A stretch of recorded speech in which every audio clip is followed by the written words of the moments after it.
तो आज हम बात करेंगे एक बिजनेसमैन अरबपति धीरूभाई अंबानी की दो बेटे, एक मुकेश अंबानी दूसरे अनिल अंबानी। तो आज हम बात करेंगे अनिल अंबानी कैसे डूबा दिया अपना साम्राज्य। उसकी ऑडियो कैसे डूबा अनिल अंबानी का साम्राज्य। एक भाई एशिया में सबसे अमीर और दूसरा कंगाल।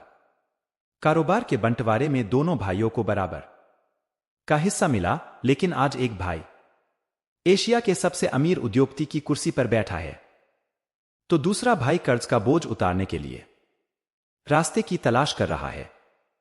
अनिल अंबानी अपनी गलतियों की वजह से आज कंगाल हो गए।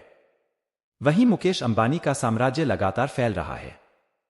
अरबों की संपत्ति के मालिक अनिल अंबानी एक समय दुनिया के अरबपतियों की लिस्ट में अहम स्थान पर हुआ करते थे। रिलायंस ग्रुप की कंपनियों के बंटवारे के बाद उनके हिस्से में नए जमाने की अच्छे प्रॉफिट वाली कंपनियां आई थी, लेकिन अपनी गलतियों की वजह से अनिल अंबानी का साम्राज्य डूबता चला गया। हाइलाइट्स: अरबों की संपत्ति के मालिक अनिल अंबानी कर्ज में डूब चुके हैं। रिलायंस कैपिटल की दूसरे दौर की नीलामी हो चुकी है। आरबीआई ने साल 2021 में रिलायंस कैपिटल को भंग कर दिया था। नई दिल्ली: अनिल अंबानी जो कभी अरबों के साम्राज्य के मालिक थे, कारोबार में लगातार नुकसान उठा रहे हैं। अनिल अंबानी का अरबों रुपए का साम्राज्य डूबता जा रहा है। अनिल अंबानी की ओर से की गई एक के बाद एक कई गलतियां उन पर भारी पड़ी हैं। अनिल अंबानी भारी कर्ज में डूब चुके हैं। बीते बुधवार को अनिल अंबानी की कंपनी रिलायंस कैपिटल की दूसरे दौर की नीलामी हुई थी। इसमें केवल एक ही कंपनी ने बोली लगाई। हिंदुजा ग्रुप ने इंडसइंड इंटरनेशनल होल्डिंग्स के जरिए रिलायंस कैपिटल के लिए 9,650 करोड़ रुपए की बोली लगाई थी। नॉन बैंकिंग फाइनेंस कंपनी होने के साथ साथ रिलायंस कैपिटल अनिल अंबानी के फाइनेंशियल सर्विसेज बिजल के लिए होल्डिंग कंपनी भी थी।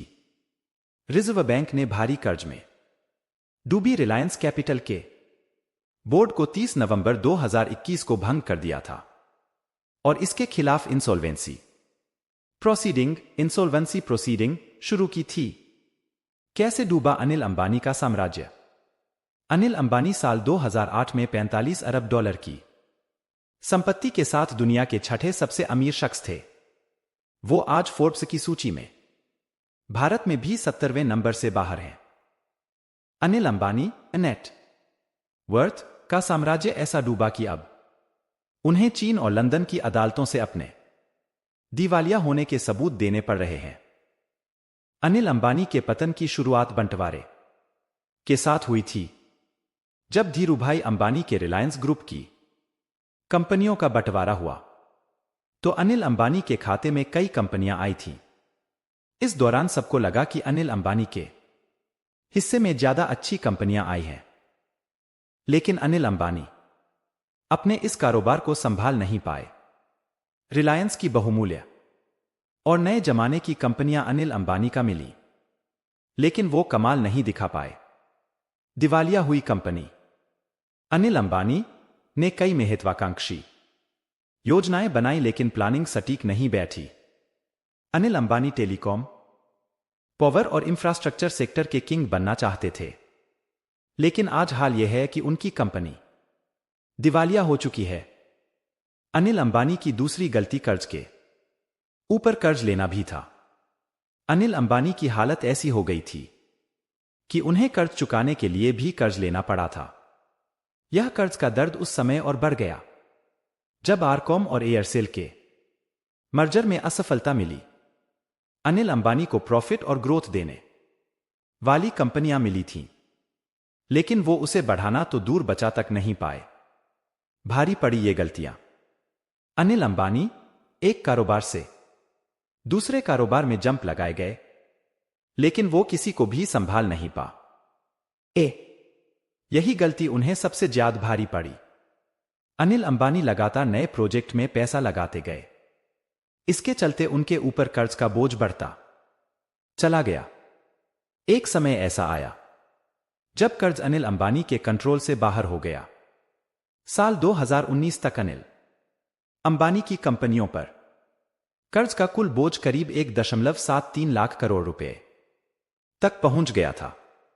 साल 2008 में अनिल अंबानी की कंपनियों का मार्केट वैल्यू 4 लाख करोड़ रुपए के पार हो चुका था, जबकि साल 2019 में यह वैल्यू गिरकर सिर्फ 2,391 करोड़ रुपए रह गई थी। अनिल अंबानी बैंकों के कर्ज के बोझ तले पूरी तरह से दब चुके थे। रिलायंस कम्युनिकेशन भी डूबी। इसके बाद अनिल अंबानी का सबसे फायदेमंद बिजनेस रिलायंस कम्युनिकेशन का भी पतन शुरू हो गया। आरकॉम को अनिल अंबानी का सबसे ज्यादा प्रॉफिट देने वाला बिजनेस माना जा रहा था। अनिल अंबानी बिजनेस को आगे बढ़ाने के लिए कर्ज पर कर्ज लेते चले गए। एक समय टेलीकॉम इंडस्ट्री में गिरावट आई और प्रॉफिट मार्जिन भी गिरा। अनिल अंबानी ने पहले से ही काफी कर्जा ले रखा था, ऐसे में उन्हें यह ज्यादा नुकसान दे गया।